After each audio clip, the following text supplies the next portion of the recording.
going on? What's going on? How y'all doing? This is Kevin Marcus Miller, the Marketing Clarity Doc. Coming at you. This is all virtual lesson 28. I actually put a poll in the group to see if this was something y'all wanted, and it was the most requested for this week. So we're going to be talking about in this lesson how to pitch yourself to be an interview guest on podcasts. If you were one of the people that requested this video, I love to know. Go ahead and just drop podcast in the comments so I know that you're tuned in. All right, what I'm going to do is go ahead and share my screen, and I'm going to go through exactly how I pitch myself to be on podcasts. I've been on probably about 15 podcasts so far in the last 2 years, and the formula is pretty much the same. There's two ways of going about it.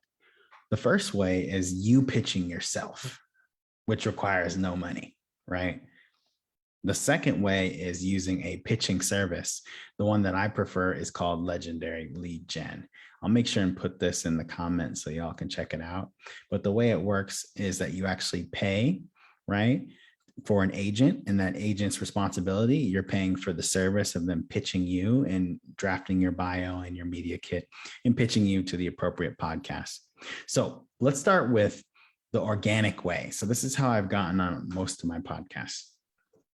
I find a podcast that I really resonate with and I feel like would be a slam dunk. A podcast about financial literacy or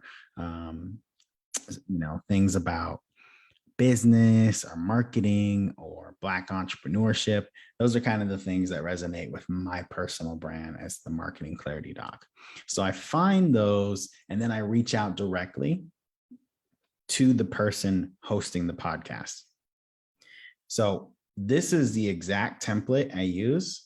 And let me go ahead and just break this down for y'all. So what I do first is I show interest in their podcast, right? I show direct interest. An easier way of thinking about this, for those of you who've been following my lessons, this is your personalized first line, right? So let's say you're listening to one of your favorite podcasts and you really enjoyed episode 32, where they were discussing the difference between self-esteem and self-confidence. This might be the location where I go ahead and mention that, so they know that I'm really tuned in and actually value and listen to their podcast. Every podcast host wants to have guests who actually listen to the show. So that's the first piece you need to get right out the gate. You show value by complimenting the show, Then here's the pitch. The key is to not come across as salesy. Your only job here is to spark curiosity. And the easiest way to spark curiosity is to ask questions instead of saying, well, I do this, I do this. This is my website. I do this. Well, do you do that? Right. That whole energy is, that entire energy is very self-serving. People see through that. So what you want to do is come across as curious. Hey, was wondering if you've ever had a sudden cardiac arrest survivor turn successful entrepreneur as a guest on your show.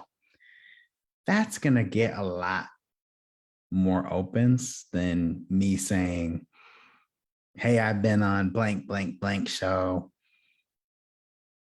I'm going to be on your show, or can I be on your show? That doesn't come across right. Would you agree? You know what I mean? It doesn't say right. So spark that curiosity. That's part 2. Part 3 is the call to action,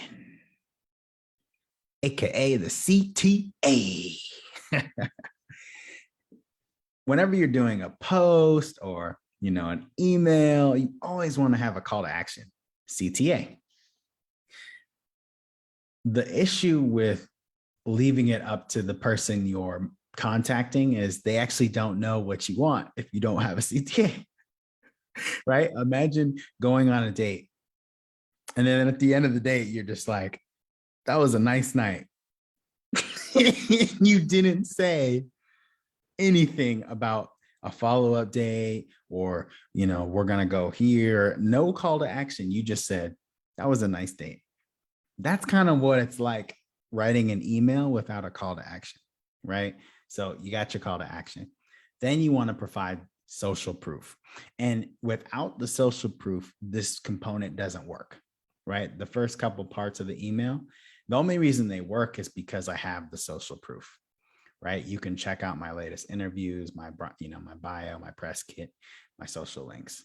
That way they can actually go vet you quickly without having to go do a bunch of homework. You want to make it as easy as possible for the person. So I hope that was really helpful. This is exactly how I pitch myself on podcasts, and it works all the time. Now, that's the organic way. It's free.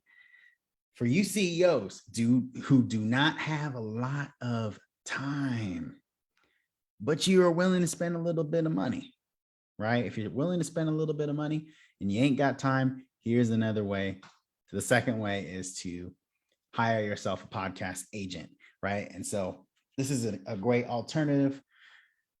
I personally work with them. I've gotten great results. So what I would recommend is just schedule a call, see if it's the right fit. But basically, it's a really simple concept, right?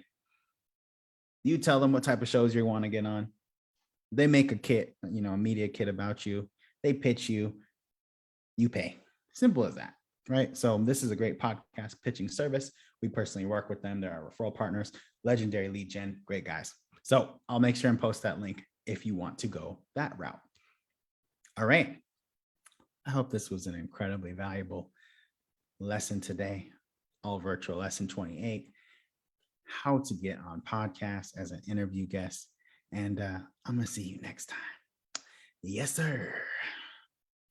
Enjoy your day.